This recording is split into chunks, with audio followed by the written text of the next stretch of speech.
Bismillah ar-Rahman ar-Rahim. Can you hear me? If you can hear me, please type 1.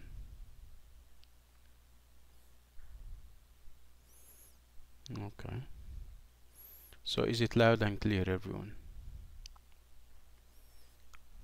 Okay, good.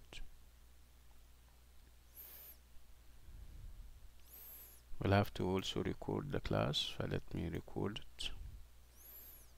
And this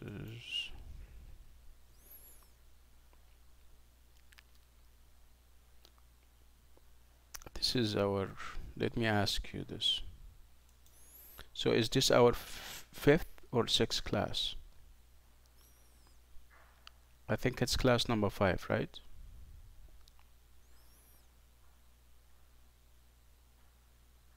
Okay, good. Okay, good. Bismillah. So we're going to say Dr.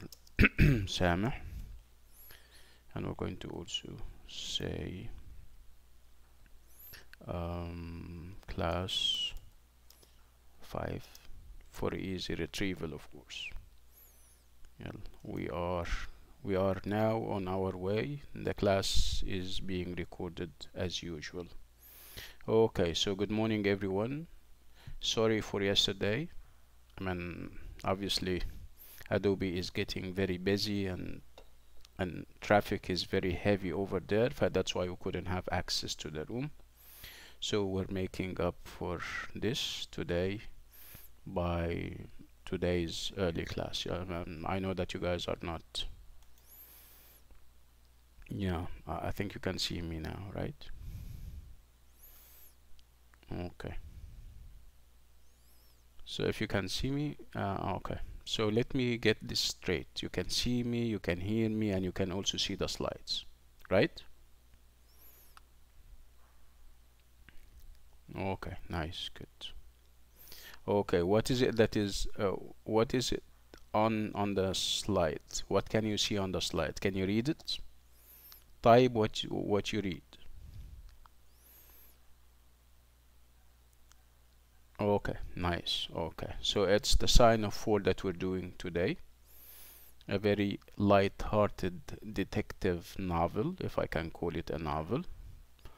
Okay, so we're moving away from heavy-handedness, if you like. Remember, Wuthering Heights is so heavy-handed in terms of techniques, in terms of ideas and issues, right? But it was still very entertaining, given the so many complexities that the play was all about.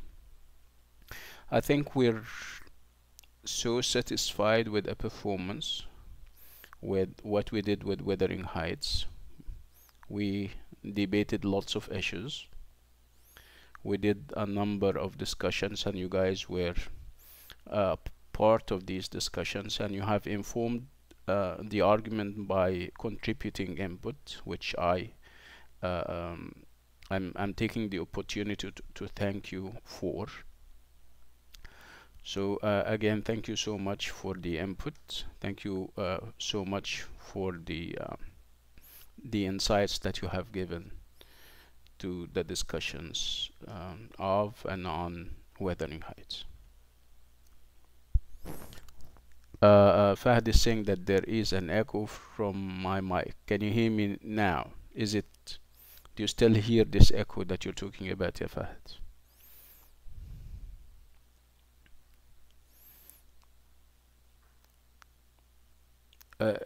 Is everybody else sharing the sentiment? Do you guys have the same issue or the same problem? No. So it means that Fahd has to go out and come back. Perhaps that would solve the problem. Yeah. Okay, Fahd. Okay, good. Okay, so I'm not going to talk much about what we have already done. I'm not going to revisit issues that we have already spoken about in Wuthering Heights. But still, remember that we're also still moving and operating under the tenets of home and abroad, with their different associations. We have established by now their associations. You guys know what they are all about. These are obviously the only things that will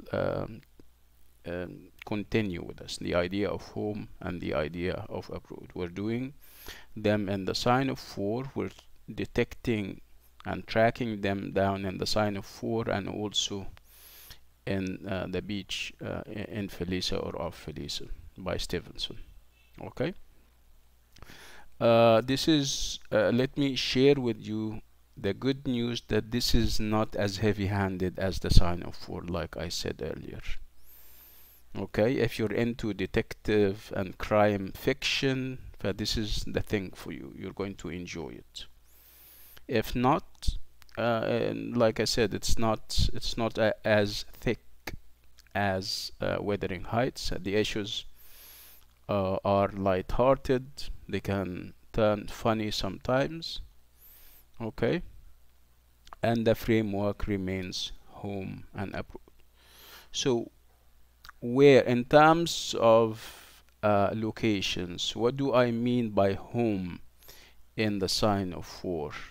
If I get to know that it is a detective novel and it was written in the late 19th century, and the fact that it is written by a British writer or novelist by the name of Doyle. Okay, so all is pointing to London or England or Britain at that time. Okay, this is perhaps the literal meaning of the word home. And what is going to be approved in the novel, okay, it will be like Qamar is saying, and like Arch is saying, it will be India. Okay. Okay. So this is establishing the literal level of the word home. Obviously, and like we always say, there is more to the concept of home than just places, right? There is more to the idea of abroad than just moving from one part of a country to another, or from moving from one house to another, right? Remember, you can also have an internal journey within the soul and the mind of the characters. We have established that. We have spoken enough about that, and you guys now are more familiar and more aware of that than ever. Sarah Al-Hariri is saying, it takes us in the domestic places in London streets. Yeah, this is correct, and this is close. Yeah, okay. Bismillah. So it's the sign of 4, everyone.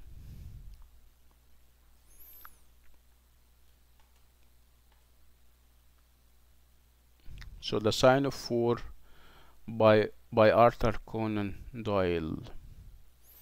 And Arthur Conan Doyle is a household item for British readers.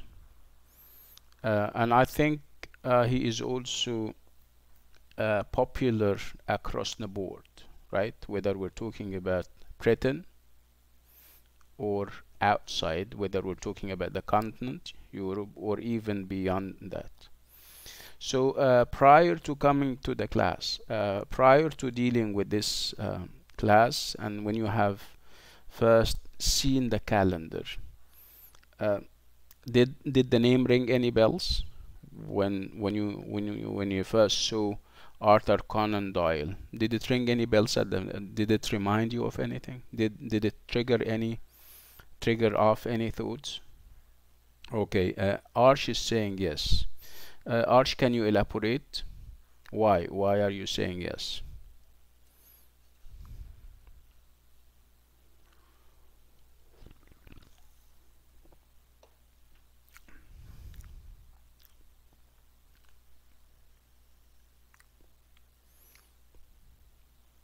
Arch, we're waiting for, yeah. Okay, his name is usually linked with his most famous character, Sherlock Holmes. That's correct. Mm. Okay, is it something that you read about, or once you heard the name, or once you have seen the name, this is the guy that I read before, or that I heard of before? I mean, do you have experience with the guy? Have you read any of his novels? This is my question to Arch.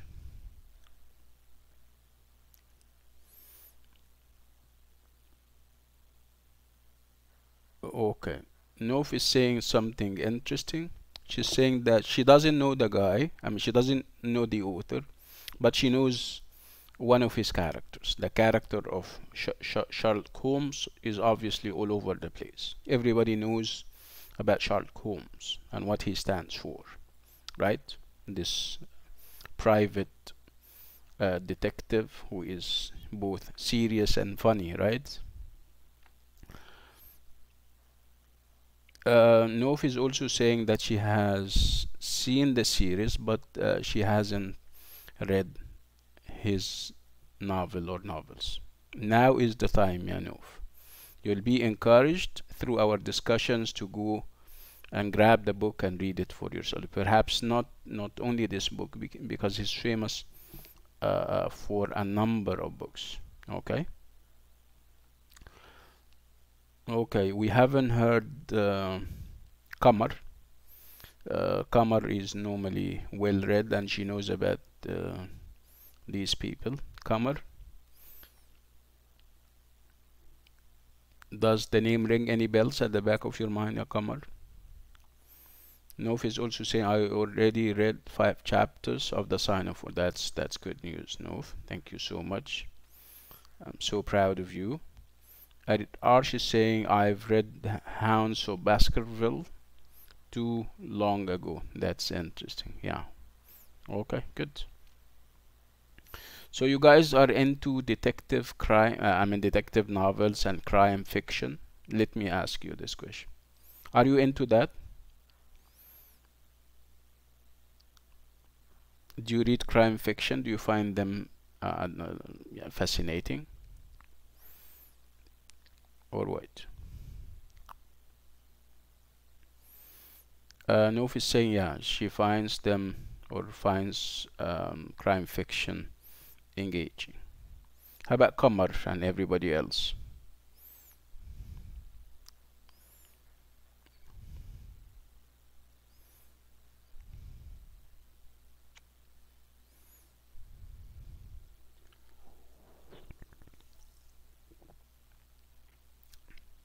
Okay, good. Kamar is saying yes, but sadly, no, this was first time experience because I usually read American literature. Yes. Okay, if you read American literature, you must have read, uh, what's his name? This very famous, one of the pioneers of detective fiction or short stories. What's his name? Let me check. Yeah, he is very strange. He's a dear friend of mine. Edgar Allan Poe. Yeah, right? So you must have come, yeah, Kamar, excellent. You must have come across Edgar Allan Poe, and he is also a great crime writer. Yes. Okay. So you're not you're not very far off the mark, as a matter of fact, if you have read Edgar Allan Poe, and if he happens to be one of your favorites, that means that you are into this type of fiction, crime fiction, and detective stories and novels. Other names that you may have come across, how about Agatha Christie? I'm hopeful that I'm pronouncing the name correctly. Agatha or Agatha. Is it Agatha? Is it the TH or the Z? I think TH, Agatha Christie. Yeah. Are you familiar with the lady?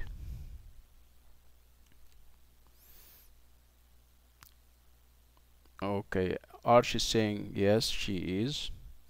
Marwa is saying yes. Marwa al-Housh. Yeah, she's familiar with Agatha Christie. Have you read any of her novels?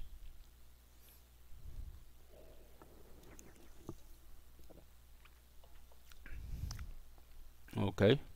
Arij also. Okay. Marwa is familiar with Agatha Christie's novels. Yes, okay. طيب. Okay. Arwa Saud is saying no. Okay. طيب. Some of you have read or watched detective novels and fiction. Some of you are great fans of this kind of fiction. Okay, let's talk about the elements that you have noticed repeated in every fiction of this type you read. Okay, so there is a pattern to this kind of fiction. Can we kind of unpack the pattern and talk about its different elements before we start? So from the novels, the detective novels that you have read, what are some of the common elements that you see repeated in every work you read? Can you think? Perhaps you need to reflect. I'll give you like a minute or so to think and then come up. Okay, so Kamar is saying she has seen this repeated. The idea that there is always this wrongly accused suspect. There is a suspect, and it turns out that he is not the culprit. He is not the one who committed the crime. So this is one of the elements that Kamar sees repeated. Marwa is referring to the mystery inside the novel, that there is an atmosphere of mystery, which is typical of crime novels, because there is a crime and nobody commits a crime and then go out and says, listen, I am the culprit, listen, I am the murderer, right? It doesn't happen. But there has to be mystery, Marwa. Yeah, that's good.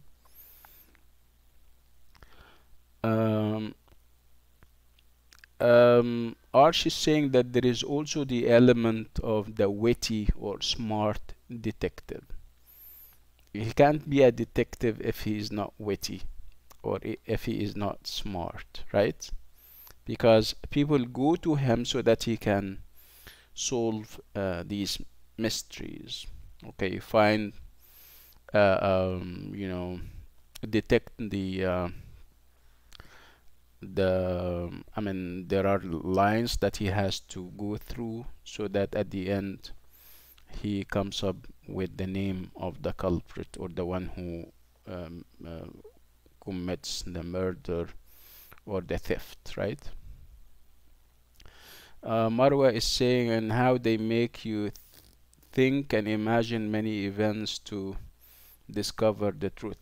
Okay, it's the idea of engagement, that you get engaged in what is happening and you start your own detective work so that you can come up with the right culprit or the one who committed the crime. Yes. Arch is also saying there is also the police who can't really do much. Yeah, this is again, this is one of the ideas, that that detective, private as he is presented or portrayed as better than the police force. Okay, this is this also may be considered some kind of criticism to the police force, right? Nov is saying there is a point in time where they think that they are totally lost, but then something suddenly happens. Yeah, that's a very good observation, Hinuf. Thank you so much.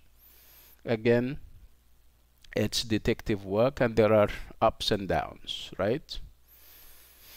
Um, Kamar is saying a crime that evolves to something bigger. Yeah. What is bigger than a crime, ya Kamar? I mean, yeah, it can. People can get entangled in the crime, and you get to know that people in high places are involved in one way or another. So it starts off as private, but it may end as public if the people involved are perhaps government officials, people in authority in general terms. Yeah, very good. Again, Marwa is also talking about how small things lead to bigger ones. She's referring to the details that we normally have in this kind of fiction.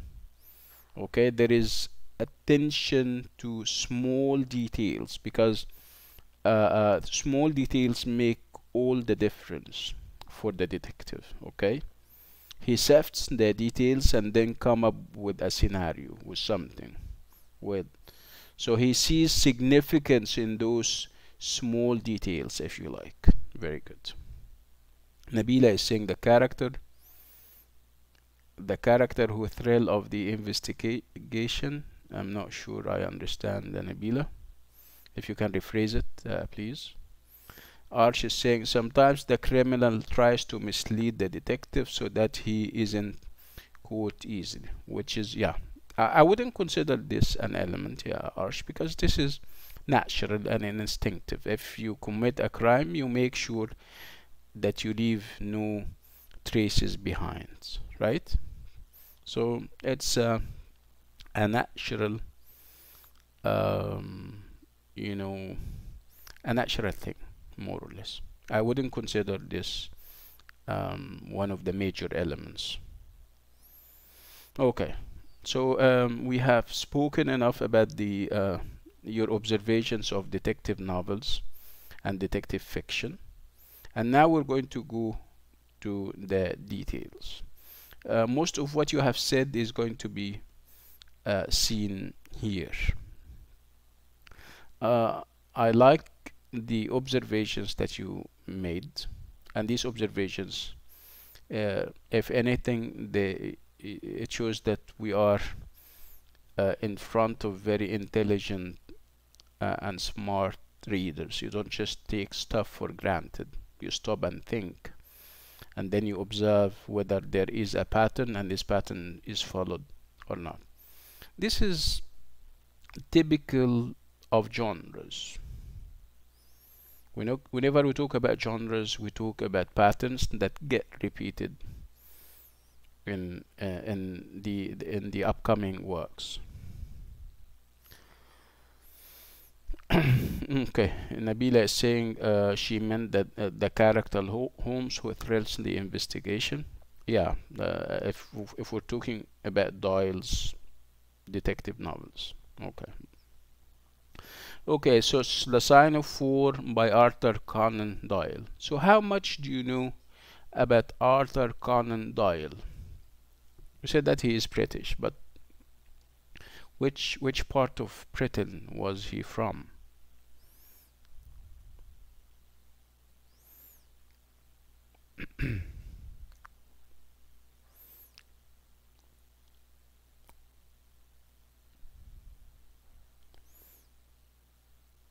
Okay, so he's from Scotland. You're familiar with Scotland. He's a Scottish writer. Um, it's interesting to share with you the information that he was not only a writer, he was a physician or a medical doctor by profession. Okay, so he started off as a physician, and then over time he decided to dedicate himself to writing novels, especially the detective among them. Yes.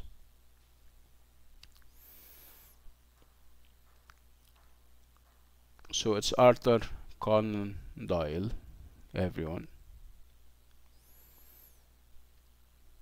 Okay, so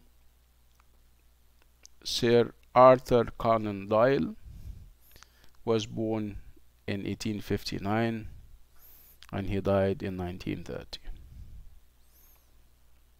It's a long life that he had, right? It's full of achievements, literary achievements. He was a Scottish physician and writer who is most noted for his fictional stories about the detective Sherlock Holmes. So whenever we talk about Conan Doyle, we have immediately in mind Sherlock Holmes. And whenever we talk about Sherlock Holmes, we have Conan Doyle in mind. Okay, the two characters, the fictional and the real, are so entangled together, and they come together whenever one of the two names is mentioned.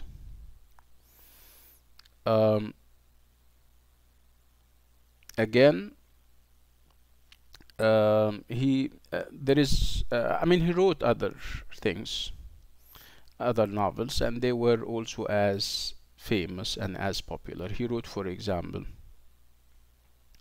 um, a number of other detective novels whose characters were as famous and as popular as Sherlock Holmes, like the character of Professor Challenger.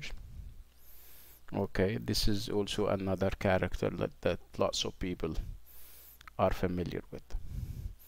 We also refer to the fact that he was very prolific. When I say that a writer is prolific, it means that he writes too many novels or plays, depends on the genre that he is in. So Arthur Conan Doyle was prolific. He wrote so many things.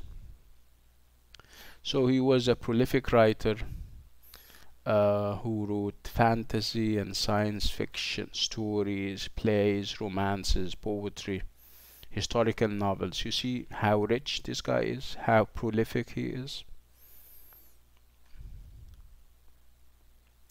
So these are some details about the sign of 4. So we're moving from the writer to his creation.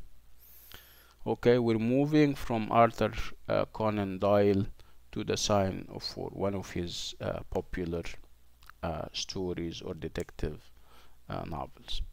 So the author of the sign of 4 is Arthur Conan Doyle, and of course this is British or English, and the language of course is English. What's the genre? It would be mystery novel. There is a mystery in every and each novel, and this is typical of crime fiction in general. And it was published in 1890. It means that we're moving away from heavy-handed stuff by Emily Bronte and her other sisters, and even, you know, Charles Dickens and others. Okay, is the date, when I say 1890, is it significant? Yes, because we're still talking about the Victorian age. Okay, so we're reading a novel that is still written in the Victorian age, so the associations of the Victorian age are now clear. They come readily to mind. Okay, especially the idea of readership, the fact that we now have readers, more readers than ever before. Why? Because Queen Victoria made it her business to educate people in her reign, her very long reign, right? the parliament passed the Reading or the Education Act, and this was 1870 something, 1870 or 1871, right? And this act is responsible for this reading revolution that we are seeing, right? Everybody is now literate, they can read and write. They finish work at perhaps 5 or 6, they go home, they don't have internet or television, so what is it that they are going to read? They are what is it that they are going to do? They are going to read. So writers have to cater for this need. There is a need and it has to be met. How can it be met? Through novels and magazines, right? Yes, okay.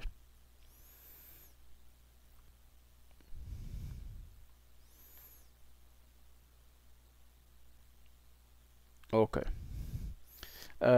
There is something interesting here that I would like to talk about before I move to the next slide. It's the idea that the publisher is a magazine. It's not a publishing house. So what does this tell you about the novel? It tells you that the novel was serialized. And what do I mean by serialized? I mean that you don't have the whole novel published in one go, right? It came out, like Fahd is saying, in bits and pieces.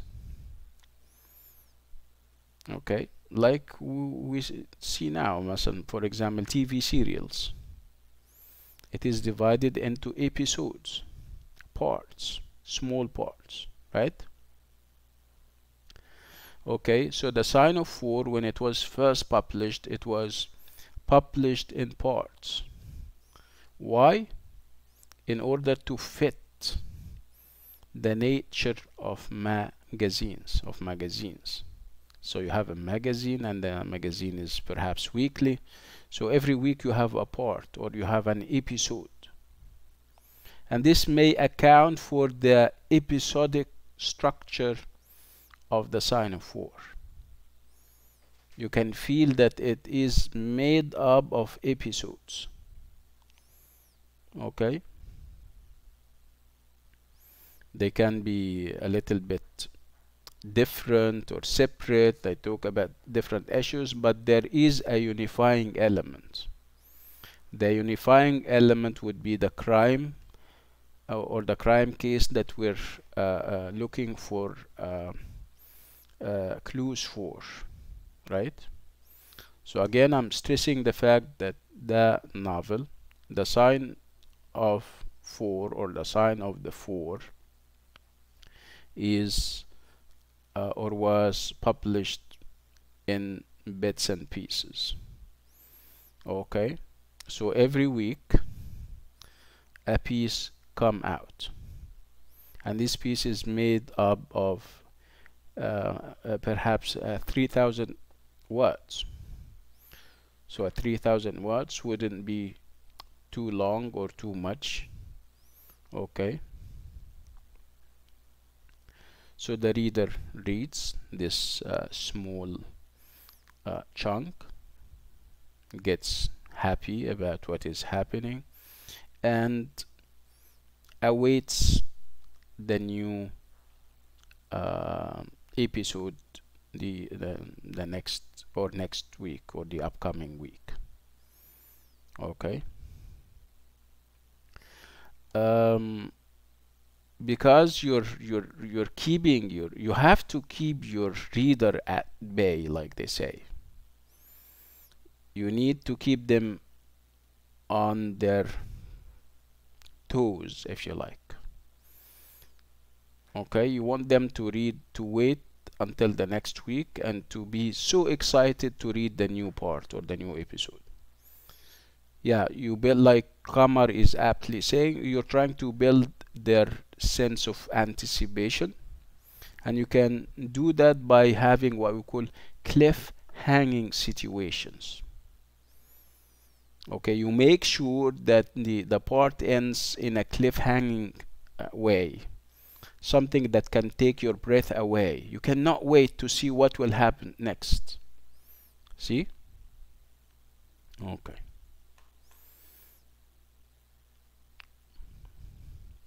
So now let's try to furnish the ground by giving some background about detective novels, because again the sign of 4 or the sign of the 4 happens to be a contribution to detective novels. It is, or it falls within the traditions of detective novels. Okay, so detective novel or the detective novel is a modern genre. We haven't seen it before. Remember when we did Wuthering Heights in the middle of the 19th century? Nothing of the sort existed, and if it did exist, it was on a very small scale. We're talking about Edgar Allan Poe, and Edgar Allan Poe was in the other part of the world, talking about the USA. So the detective novel is a modern genre, yes, true, and it takes cues from the novel and the short story. It can have elements from both. It is very much a development of the Victorian age. We're not denying that. Yes, it is. It was born and raised and nourished and nurtured in the Victorian age. Again, why? Because it satisfies the needs of people in the Victorian age. Okay, what are these needs? These needs have to do with entertainment and have to do with reading being perhaps the only means of or the only source of entertainment at the time.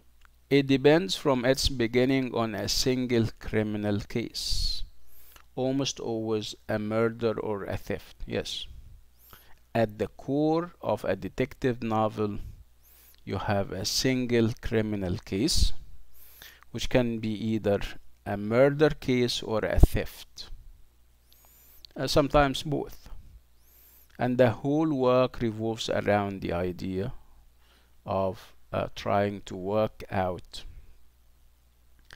some kind of scenario as what happened, when, where, and who is behind it, behind the murder or the theft. Okay.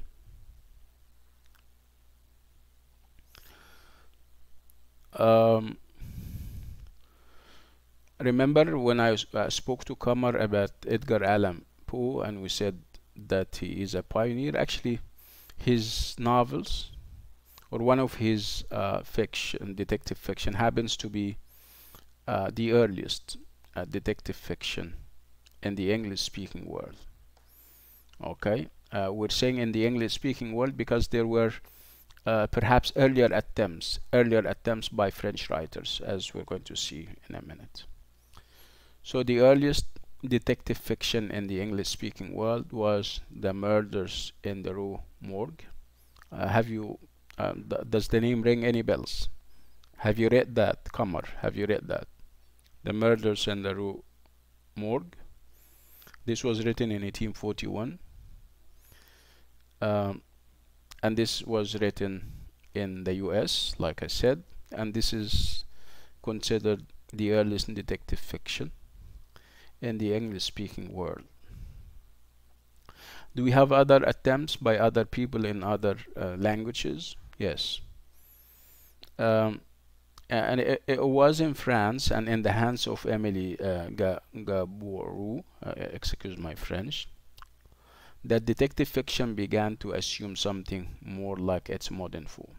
Yeah, So there were attempts in France too. Again, detective fiction would be very suitable for magazines and newspapers that are now all over the place. So magazines and newspapers need to fill their pages. Obviously, writing editorials and columns and obituaries wouldn't be enough. They needed something more, so that's why detective fiction in serialized form would help with this effort.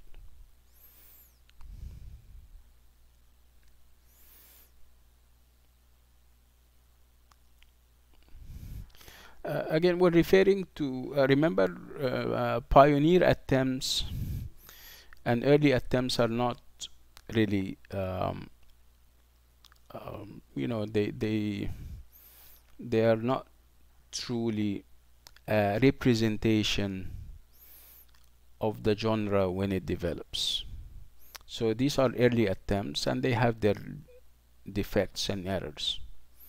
So you cannot say that those early attempts, when they first appear, were complete and perfect and everything. No.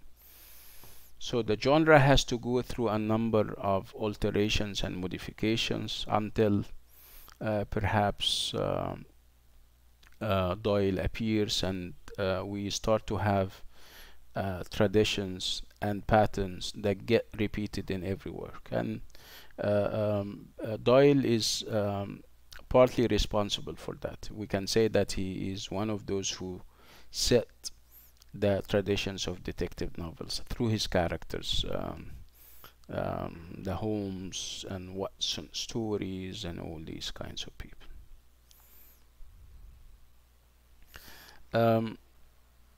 When we talk about detective novels and detective stories, we're not interested in characters and how they develop as we used to do with perhaps traditional novels in the manner of Wuthering Heights. So the focus is not on the characters. The focus is on the development of the plot. Okay? So central to the plot development of the detective fiction is the ability of the detective to amass data from the case. Okay, so he collects data, and the data that he collects is a mixture of relevant and irrelevant details and information. So he has to have them. He is open to all the data, whether relevant or irrelevant at the beginning, and then he starts to kind of distinguish between what is relevant and what is not, and he starts to eliminate scenarios that are illogical or implausible. Whatever is not reasonable, he starts to kind of discard it, and starts to kind of establish logical relationships and connections among and between the data until he reaches the right conclusions. And there has to be only one scenario or one conclusion. You can't have so many solutions to the same problem. It's only one solution at the end, one single conclusion, which is logical too.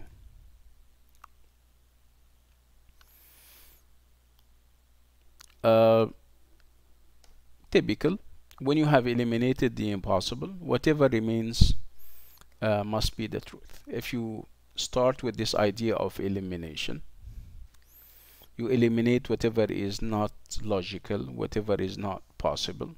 You end up having whatever is truthful, right?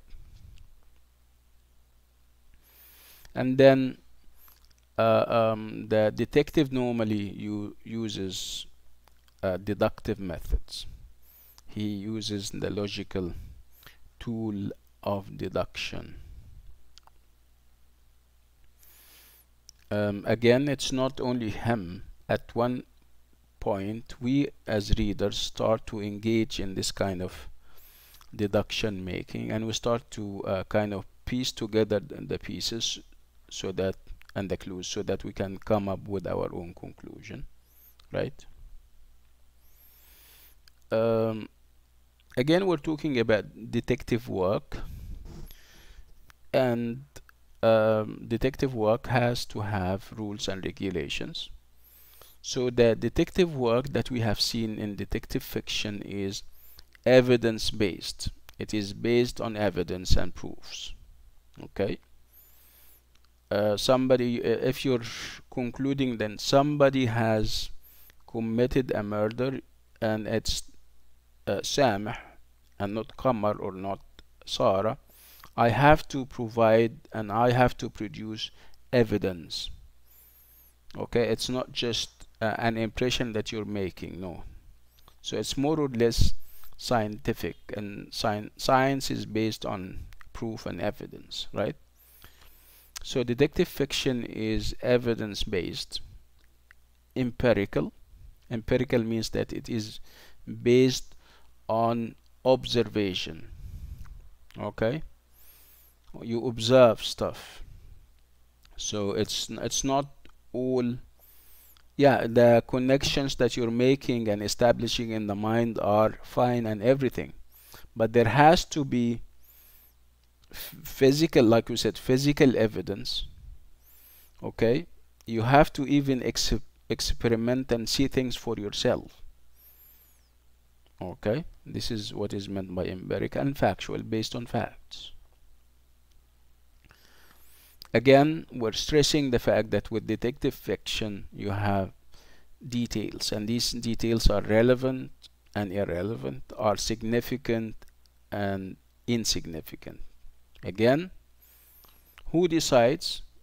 It's the detective. The detective sits and starts to sift them and see which of them is relevant, which of them is not, which of them is significant, and which of them is not.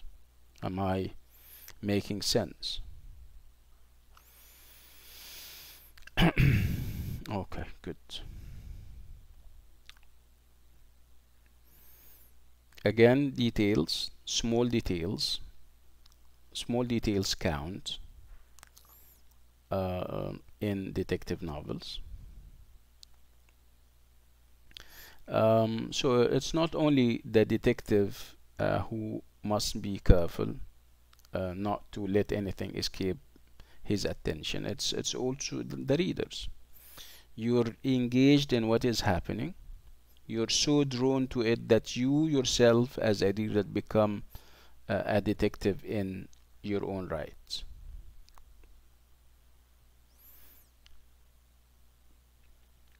So the first publication of The Sign of Four was in 1890.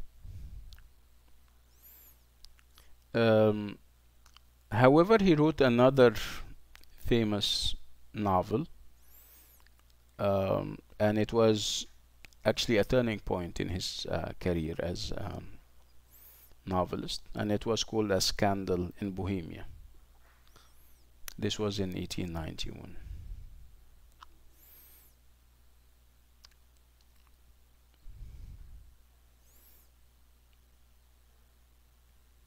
Okay, so we're talking still about some of the characteristics of these kinds of novels. So it's a genre in and of itself, the detective fiction, but like I said, it takes from the short story form, and its perhaps conciseness. You also have the illustrations. You normally have illustrations, pictures. I mean, normally you have in one page you have text, and in the other you have illustrations and pictures.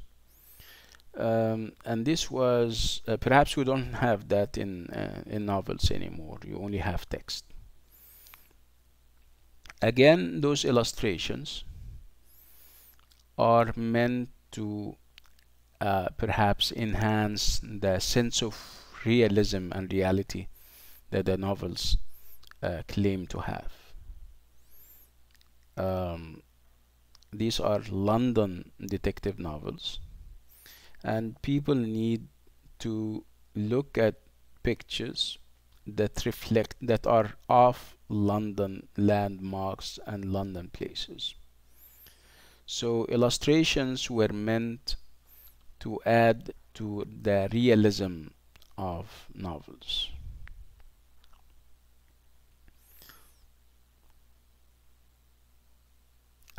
Again, they may be realistic. I mean, those kinds of novels, they may be realistic because of the names of the characters and the familiar London places. Okay, but they may not share realistic novels in their focus on characters. Realistic novels are all about characters and character development. We don't have that in detective novels. In detective novels, the focus would be on the plot and the development of the plot. Okay, we're talking about incidents and events, and obviously incidents and events would contribute to the solution of the case at the end. We're not interested in how characters develop and whether they have capacity for change or not. Those or these stock expressions that we use with characters in traditional novels. No. The focus is on the plot and the development of the plot. So unlike the realist novel, detective fiction is driven by the resolution of the plot rather than the gradual development of a character. The structure is repetitive and predictable, with the narrative offering a resolution in the end. Again, that's why I said what are the elements that you have seen repeated? There is a great deal of repetition. Okay, there is a pattern that gets repeated in every and each detective novel. Okay, we're still talking about some of those detective novels features. So the detective must be memorable, and I would say likable. Like, for example, Sherlock Holmes. You identify with the guy. You you try to find affinities between you and him. I mean, he becomes a favorite of yours, if you like. So through his memorable situation, I mean the memorable things that he does, whether they are funny or smart, so somehow you feel attached to the character of the detective. So fictional detectives are expected to be both clever and a bit out of the ordinary. Perhaps this is what endears him to us, the fact that he is weird, he is out of the ordinary. Out of the ordinary can mean he is smart and is outsmarting everybody else, and it can also mean that he has weird likable features, features that you cannot help but perhaps smile about or at. Fictional detectives normally have mannerism, eccentricity, talent, anything that sets them apart from the crowd. I mean, they have a way of speaking, a way of doing stuff which we would now describe as unusual. And they have to be unusual. You need to kind of set them from the rest of the characters. How can you do that unless they have their own unique features, which can be the way they say things, which can be um, the fact that they are unpredictable in their manners and mannerism. They say, like I said, they are different to yani.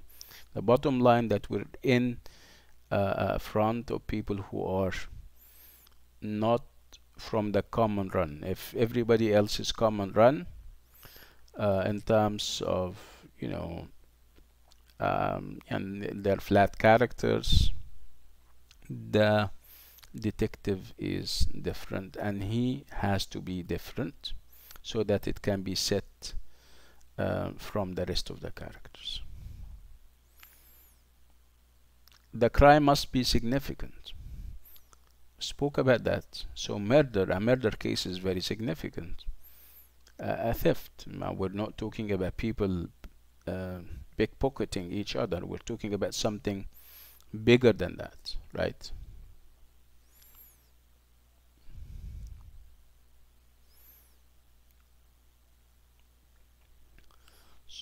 So we're talking about the novels of Doyle, and we're cutting across them, and we're talking about common features and elements.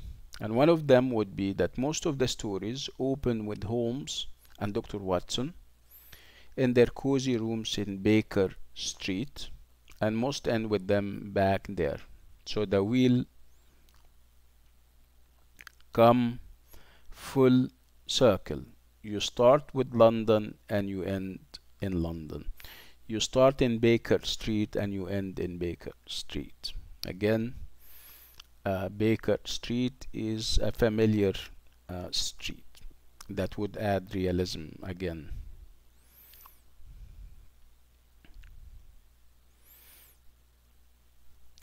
Detective fiction was written for urban world inhabitants who were filled with an anxiety about crime. We said that there was a need for detective fiction.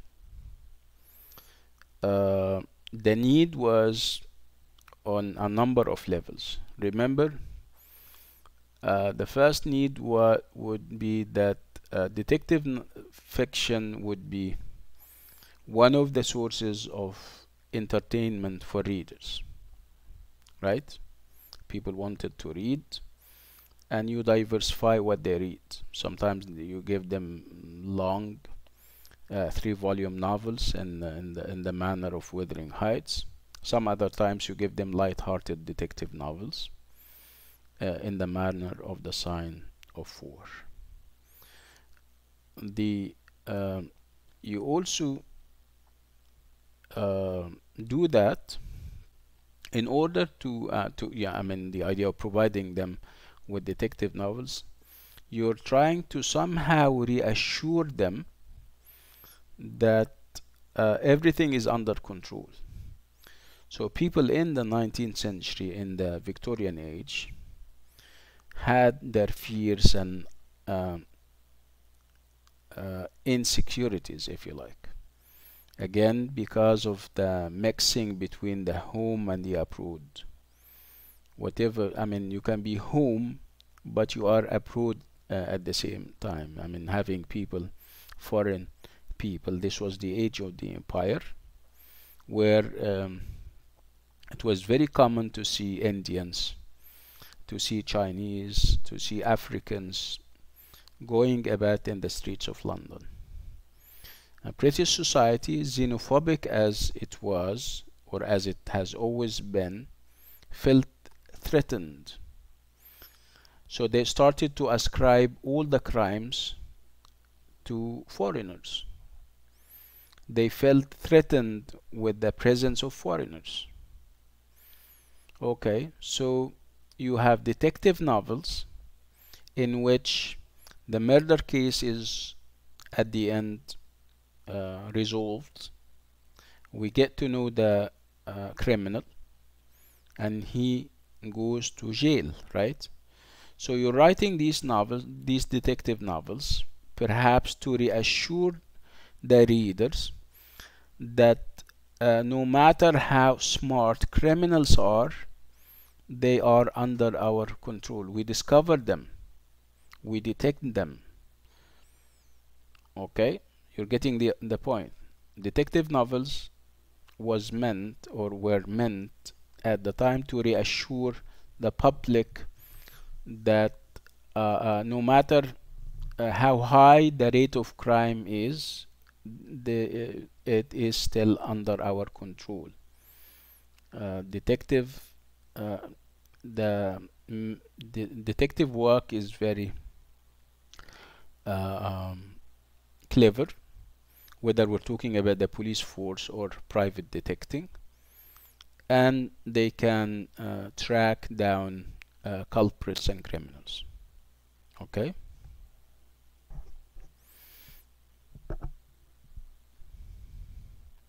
So detective fiction was written for urban world inhabitants who were filled with an anxiety about crime.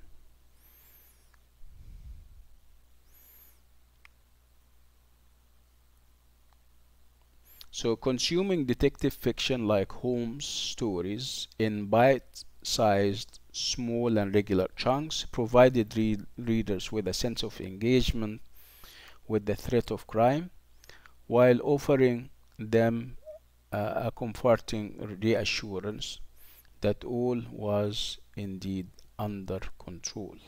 They have no reason to feel threatened. We are taking good care of crime. This seems to be the message that writers at the time seem to be getting across to people, to worried people, if you like, concerned people, if you like.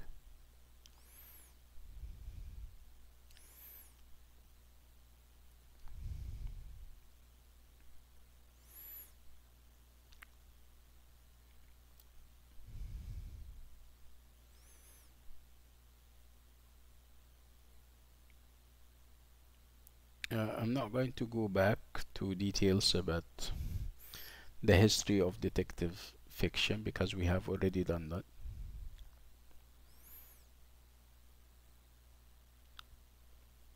Again, stressing the fact that detective fiction is evidence-based. It is also empirical. There has to be empirical evidence. There is this, you know, careful attention to details, small and big, relevant and irrelevant, significant and insignificant.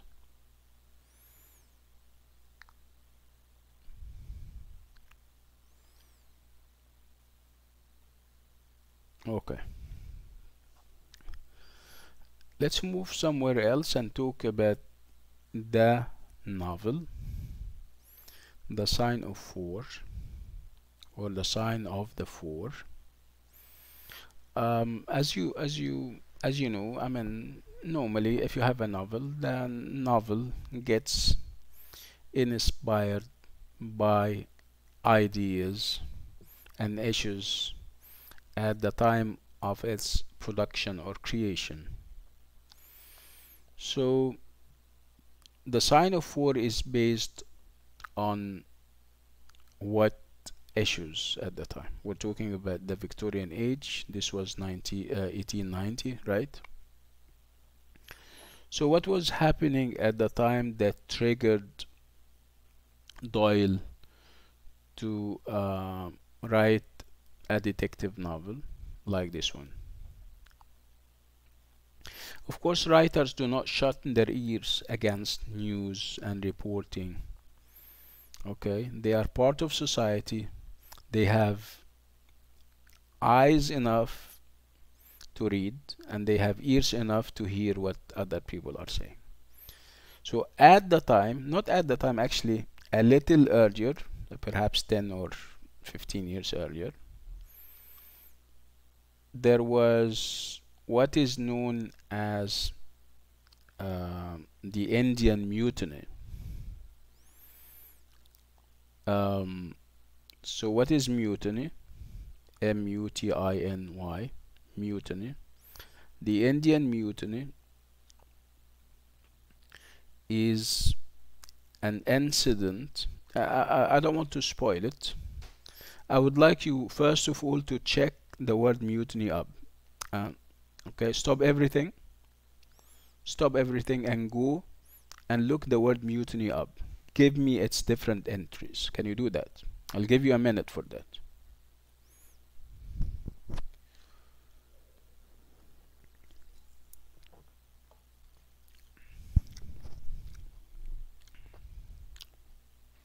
Use your mobiles, no problem.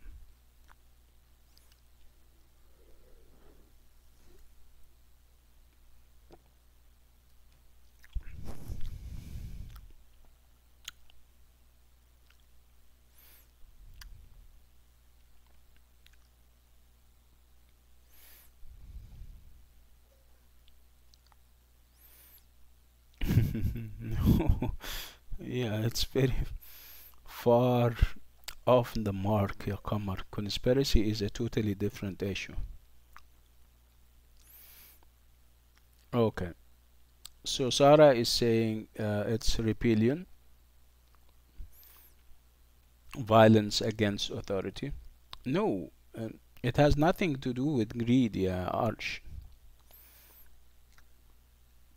You're not doing what I'm asking you to do. I wanted you to go and check it up in the dictionary, which you didn't, which is okay. Yeah, no is closed. She's saying that it's right, and writing. Like what is happening? A mutiny is something similar to what is happening in the US as we speak. Right? Okay.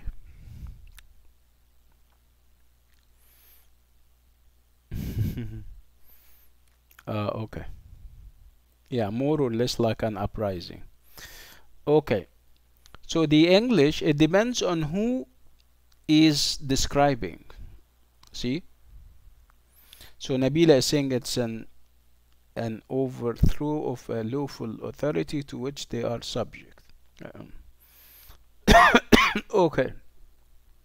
I'm just, yeah, the reason why I wanted you to engage in this exercise of checking it up, I wanted to tell you that um, a nation's mutiny is another nation's revolution, if you see what I mean. The Indian mutiny, so let's settle with a compromise meaning of the word. A compromise meaning of the word would be more or less like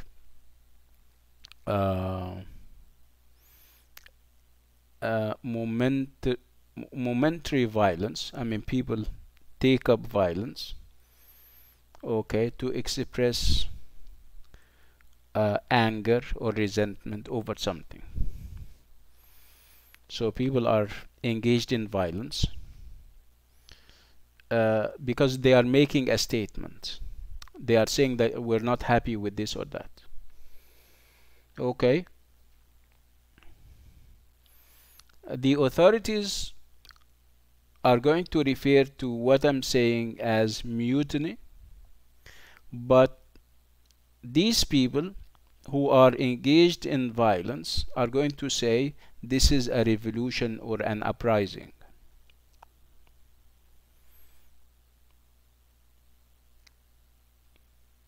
Okay? Are you getting the idea? I think I'm being too political, but I just wanted to kind of highlight the difference. Okay. Perhaps when we talk about what happens, and then we come back to whether the word mutiny is the right word or not. Okay? We don't want to lose sight of the fact that were reading the background of the novel, the ideas that got Doyle started on the novel. And we said that chief among these ideas, or those ideas, was the idea of the English mutiny. I'm sorry, not the English, the Indian mutiny. So the Indian mutiny is simply about, Indian soldiers. We're talking about the time when India was one of the colonies of the British Empire. So at one point, of course, they would hire and recruit Indian soldiers, and those Indian soldiers are either, the population of India. You have Hindus or Hindus. You also have Muslims and other denominations, religious traditions. You have other religious traditions. So at one point, those soldiers will be given muskets and pistols that, in order to kind of use them, in order to perhaps maintain them, you have to grease them using fat, and this fat is made of either cow, and this is cow fat, or made from pigs. So if you're asking a Muslim to use a gun and somehow to perhaps maintain it and clean it and even to get started using a pig fat, this is offending the sensibilities of a Muslim, right? And if you're asking a Hindu's soldier to also use a gun whose fat, in order to perhaps also clean it, you use cow fat. This is also offending the sensibilities and the religious sensibilities of a Hindus, right? So this was what happened. They asked them to do just that. Soldiers, whether they were Muslims or Hindus, felt angry and resentful. They obviously came together in perhaps for the first and the last time. They became allies, and they wanted to express their anger.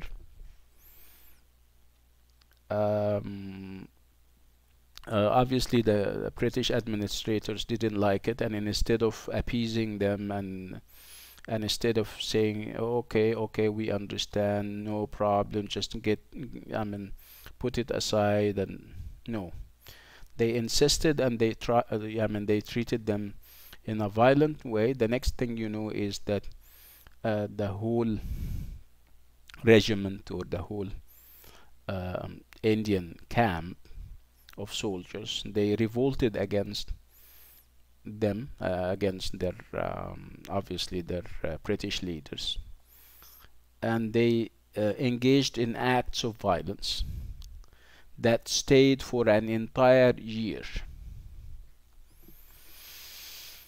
To say that the only reason was this pig cow fat business would be a misreading of the Indian scenario at the time.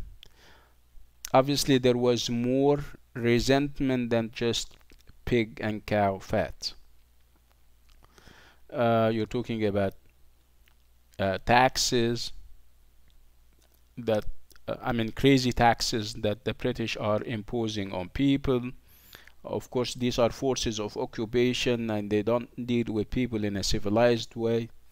So Indians have every reason to kind of resent and subsequently revolt against this sad state of affairs. So they were challenging the status quo, the miserable status quo, the dismal status quo that they were under. Okay? So what happened? There was, of course, violence across the country. Lots of British people died.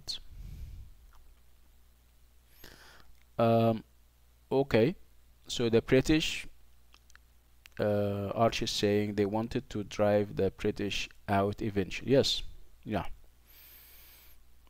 So the British people, I mean, they started to communicate with their government back home, and everybody knew about it, and the newspapers started to write about it, and they would refer to this incident or this event as mutiny. They wouldn't say that it is a revolt. They don't say that, or they didn't say that it is a revolution against the oppression of the British. So are you getting the idea? So how would Indians describe it?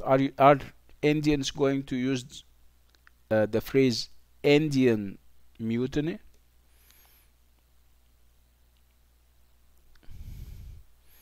Mutiny in the dictionary would mean rebellion against authority. Okay? And in this case, Indians would be referred to as rebels, and rebels is negative. Okay?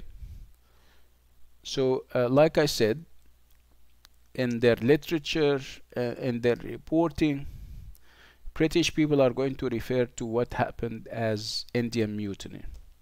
While Indian themselves, if you ask them what happened, they are going to say that we were revolting against bad practices by the British.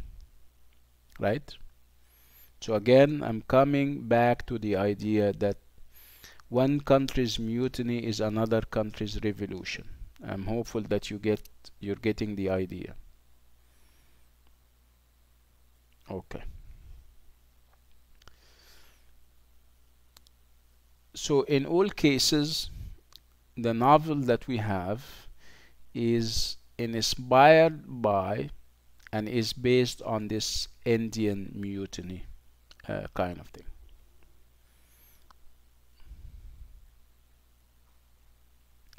So the entire narrative plot depends on, or is based on, the chaos brought about by the Indian Mutiny of 1857. So it's called Indian Mutiny, right? Remember, the book is British or English. The Open University that we are affiliated to is British, right? It's the Indian Mutiny, right?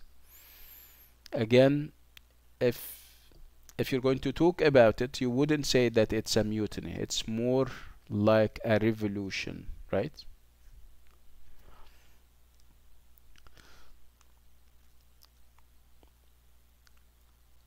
Okay. So it's the Indian Mutiny that the novel is based on.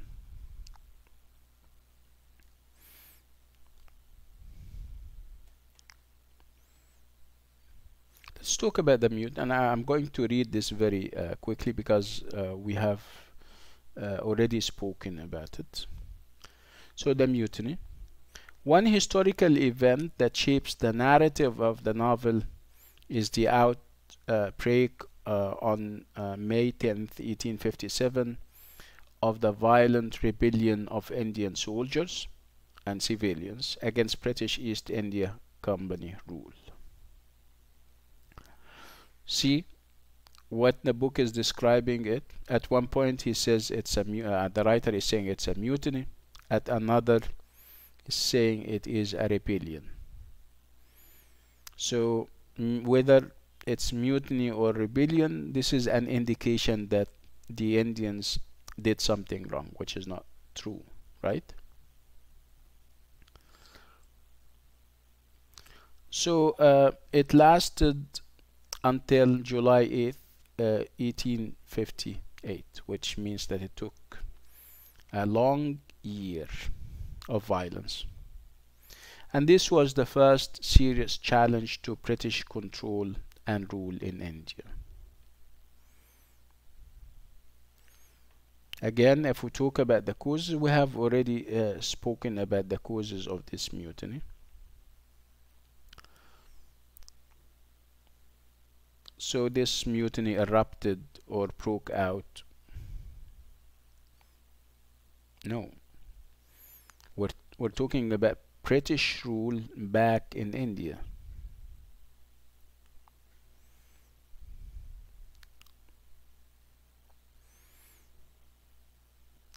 So the immediate trigger, the immediate reason for the mutiny was the introduction of the Enfield rifle musket, which had cartridges greased with pig and cow fat, causing offense to Muslim and Hindu soldiers.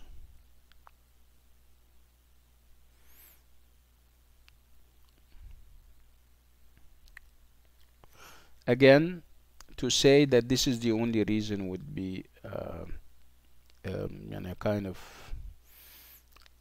misleading. It can be misleading if you're saying this was the only cause. What other causes do we have? There were the tax collection system, which was unfair, given the fact that you're talking about people who are already poor. A succession of British territorial seizures, and the rise of aggressive Christian evangelism among them. So these are among the most important reasons why people revolted.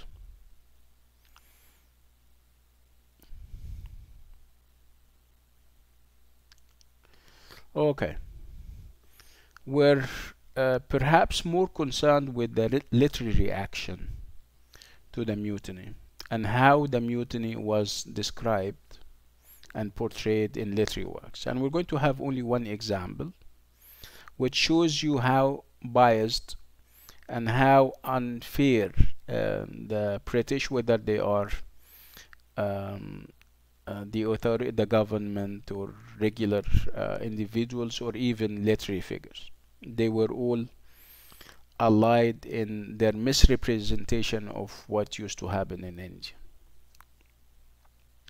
So the cultural impact of the events of 1857, 1858 on the British public was wide and long-standing. In the following decades, dozens of novels were written and published on this idea, as well as scores of histories, memoirs, paintings, poetry, and volumes of correspondence. Again, this was a favorite topic at the time. And we have, like I said, I'll give you one single example. It's a poem, and it's called In the Round Tower at Jhansi. And this was written by Christina Rossetti, a very famous poet. And this was written in 1857. This is one of the most vivid literary responses to the newspaper reports of atrocities committed by mutinous Indians. So you see, it's a vivid literary response. Vivid to whom? This remains to be answered.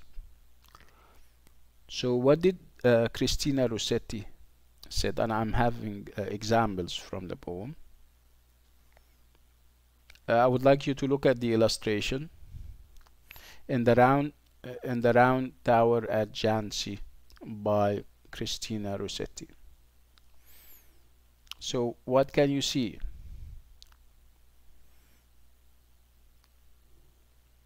Let's unpack this picture. Yeah, okay.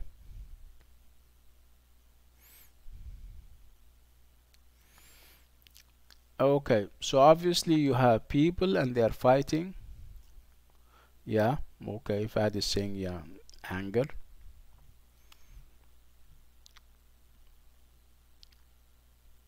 Yeah, let's talk about those. I mean, Marwa is saying that we have people dying or dead already. So those dying and or dead already are what color of skin they have. These are the Britishers, like or the Britons or the British people, right? White.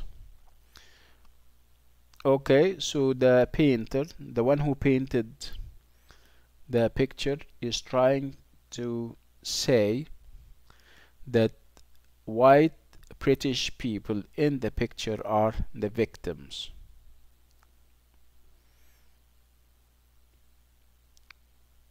You see how many Indian and how many British individuals.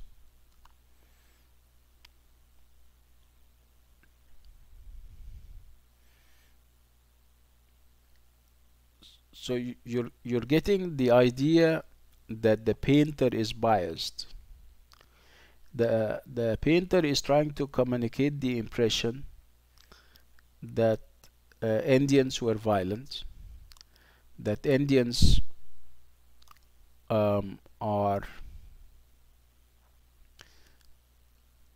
anything and everything negative, while British people are the victims, right? Yeah, Qamar is saying Indians were so violent that they even killed women and kids. This is what we inherited, yeah, Qamar. We were not there. We didn't bear witness. This is what British people in their novels and in their newspapers were saying at the time. We're also missing the point. We're also are losing sight of the fact that there has to be reasons why Indians reacted the way they did. There is always another side to the story, like Arch is saying, right?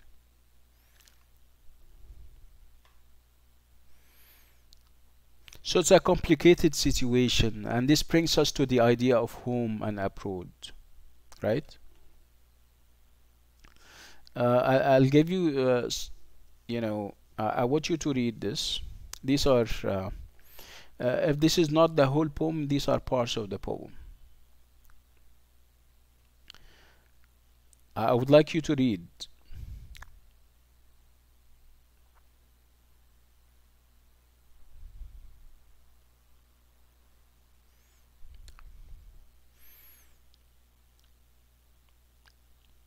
Tell me when you have finished, because we need to move to another stanza.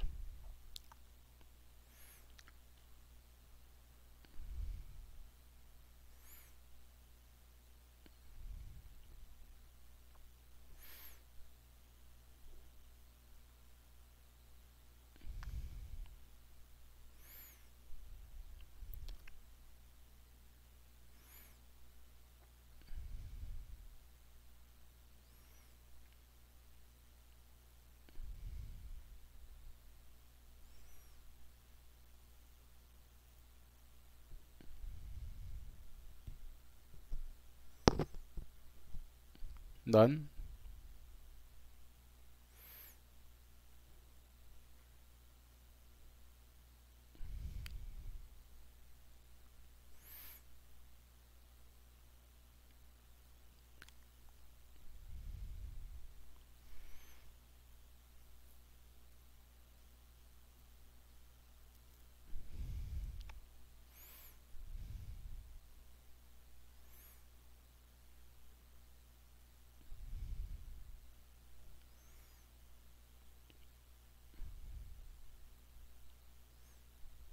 Done.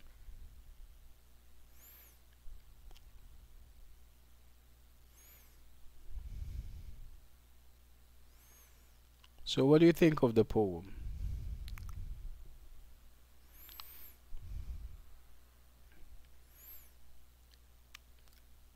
If you're reading the poem, yeah, sad. Sheikha is saying that it is sad.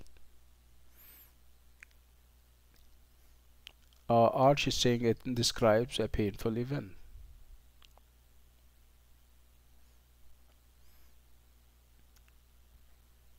So if you don't know the details and what happened, you would say that Indians are violent, that they are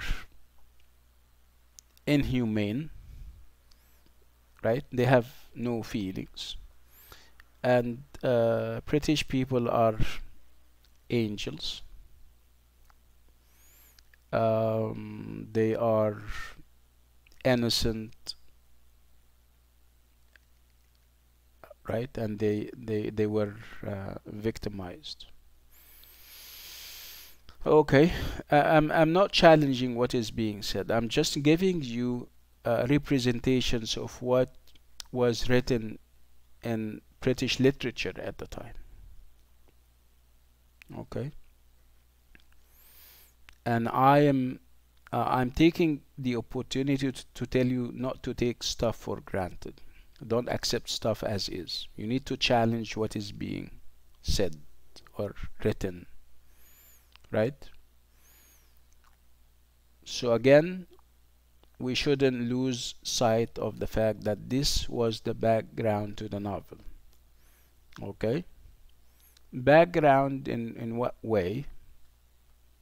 It's going to provide fuel for the novel. The novel, in much of its action, will be about people who were in India. And we will have also flashbacks of people when they were in India, working there as administrators or as leaders in the army. One of them happens to be Jonathan Small, like, and even Captain Marston, Major Sholto. Most of the characters are uh, um, were part of the Indian scene.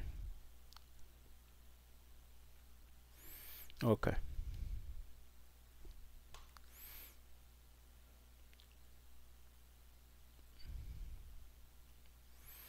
So the Victorian Age was Britain's greatest period of imperial expansion, um, and economic and social development at home. So imperial expansion abroad and economic and social development at home.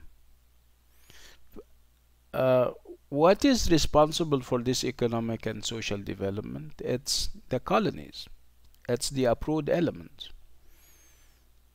So Britain was not in the colonies, whether in India, Africa, or North America, just for fun or for the good of those colonies people. It was looting. It was looting the treasures of these countries, right? So it's only natural that at the time London was the most important city in the world in terms of economy, in terms of civilization and stuff. Again, it's because of the colonies. It's because of this imperial expansion abroad. So again, we're coming close to the idea that you cannot really separate whatever is home from whatever is abroad. So the two processes were mutually interdependent, although not always acknowledged as such. Doyle's novel provides us with a perfect snapshot of this uneven influence of the empire on the metropolis. The metropolis would be London and England. The novel assumes an unproblematic relationship between Britain and India, never questioning the legitimacy of British rule. I mean, Doyle never touches on this idea. When he refers to the mutiny, he doesn't make statements. For example, he takes uh, um, Britain's imperial expansion and the British Empire for granted. He takes it for granted. Means that it has to be there. We have every right to be there, but he doesn't express that in clear or explicit terms.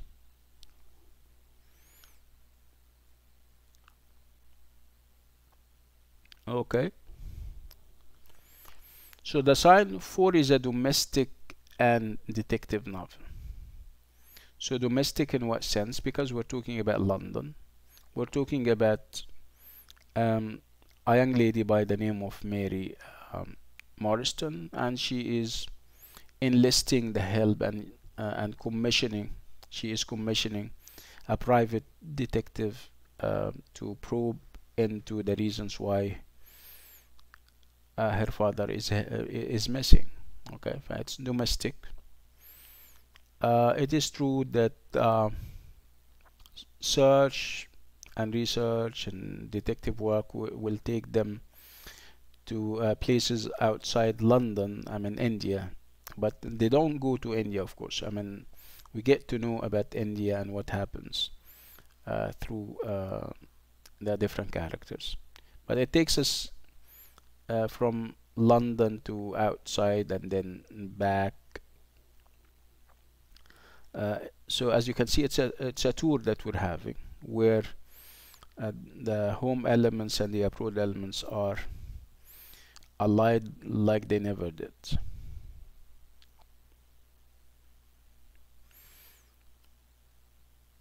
Okay, we're referring to the novel as being episodic, and episodic means it is made up of episodes, and those episodes keep bringing us to Baker Street, and this is where the story starts and where it ends.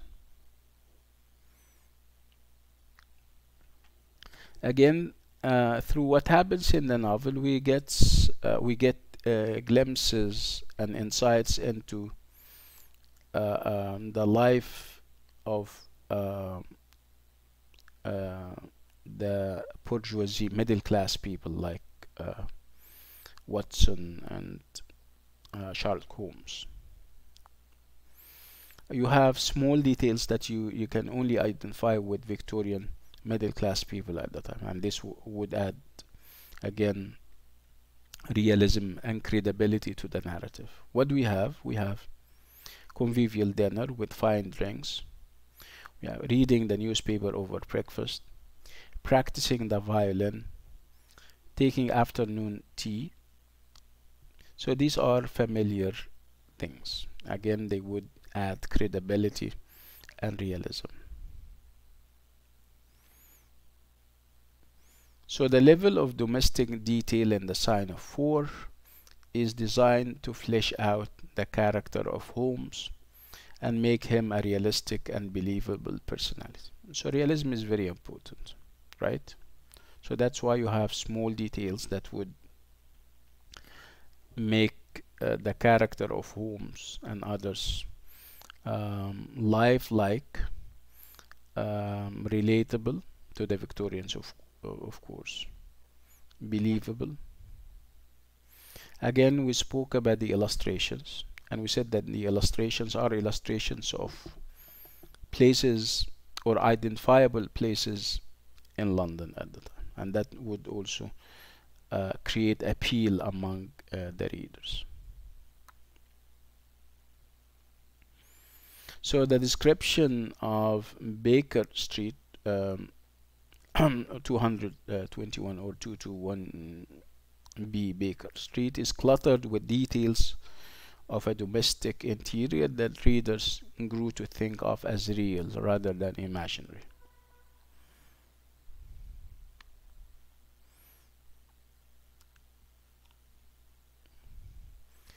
So as you can see, 221B Baker Street serves as a marker of domestic security in an unpredictable and sometimes frightening world.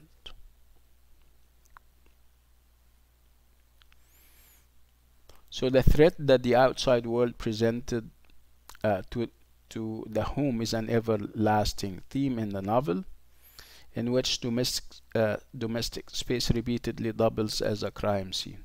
Again, look at the Mutiny, look at what happens, look at the existence of foreigners in the streets of London, okay, and then look at the novel as or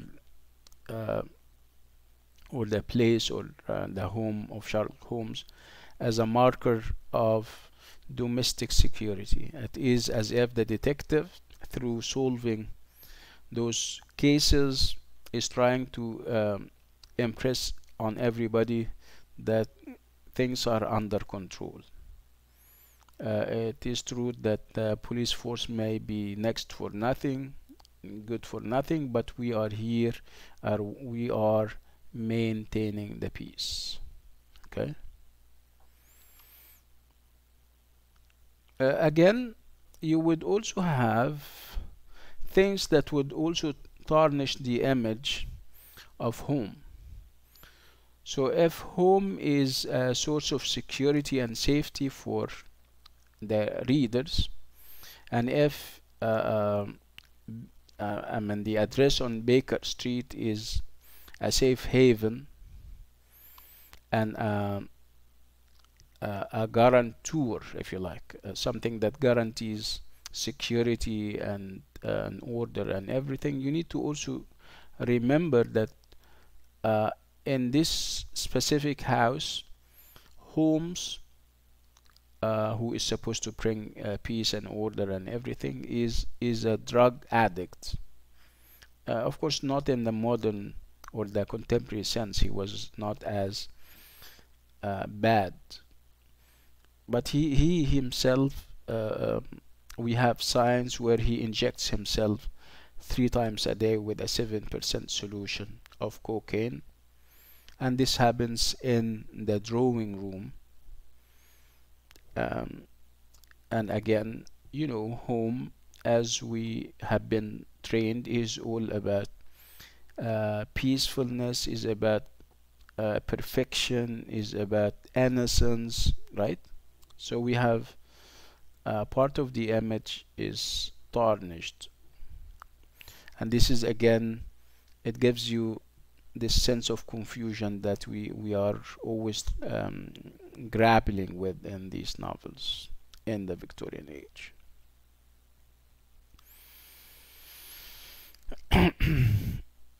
Again, if we talk about the structure, we would talk about the novel as being divided into 12 parts, and the fact that each part has a title that sums it up, and each part is roughly 300 words in length, except for the last chapter. Again, for obvious reasons. Why do we have chunks? Why do we have parts? Because this is being serialized.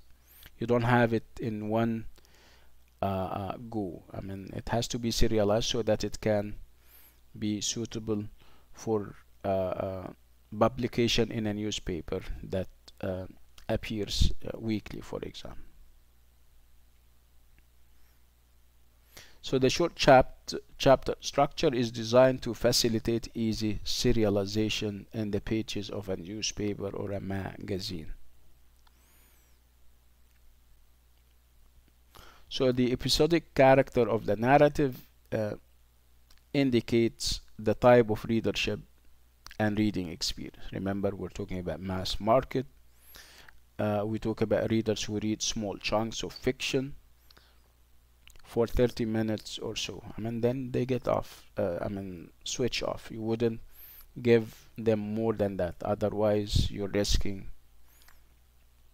losing the appeal that you try hard to create among them.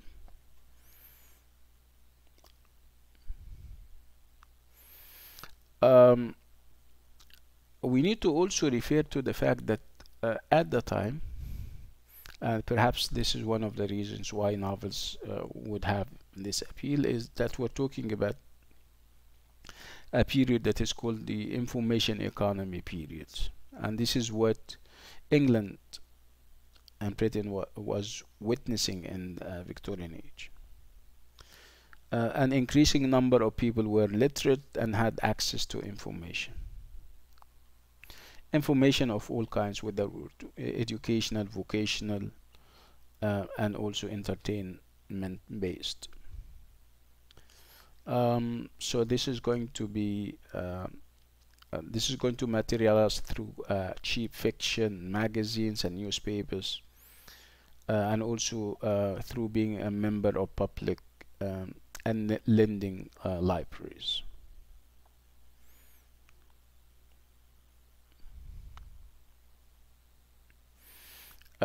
We're talking about a world that is totally different from the world of perhaps Charles Dickens a decade earlier, where most of the characters are illiterate or semi-literate. Even the reading public was not as educated.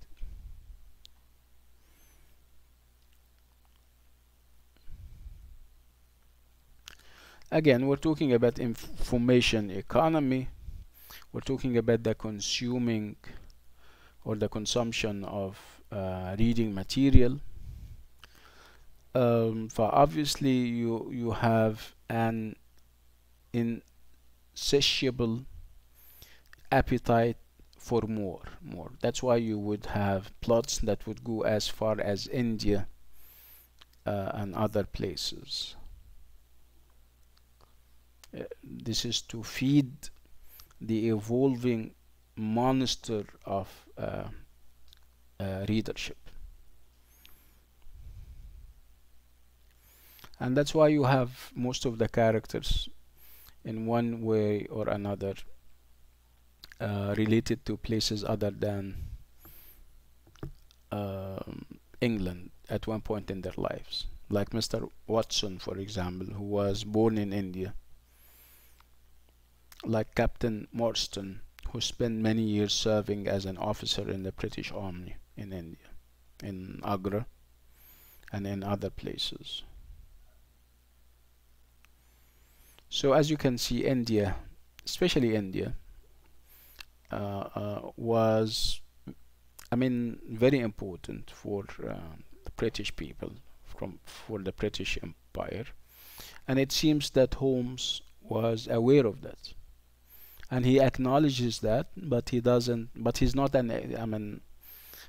he's not very direct about it. He's not very vocal about it. In the novel, readers can come across a number of Indian servants and characters. For example, Major Sholto will bring 3 Indian servants with him to England when he retires after the disappearance of the Agra treasure. Holmes also reminds us that Watson is an ex-colonial. He used to live and work in India as part of the colonial system over there. He is a veteran of a war on the British-Indian borders.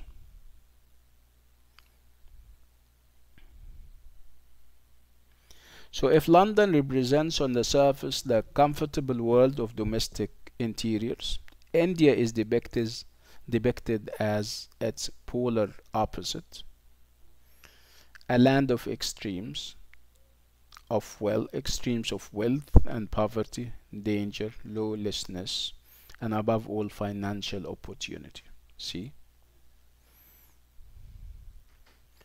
So it's very confusing. Is it wealth that you guys are after, or is it the danger that you're trying to ward yourself off?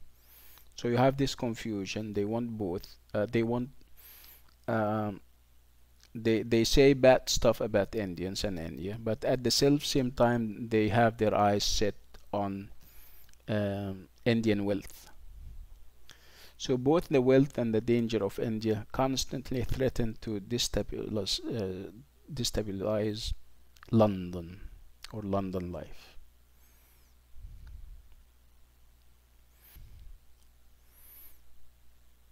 Okay, okay. Okay, so we're going to stop on this note and with this item.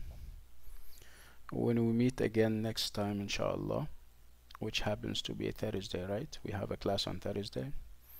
We'll finish off the sign of war and then make the transition to the beach of Felice. Okay. Are you sure you don't have any questions?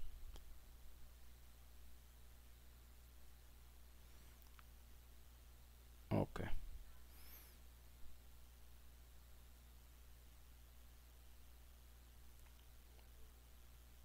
Yeah, you can include the book as one of the references. Yes.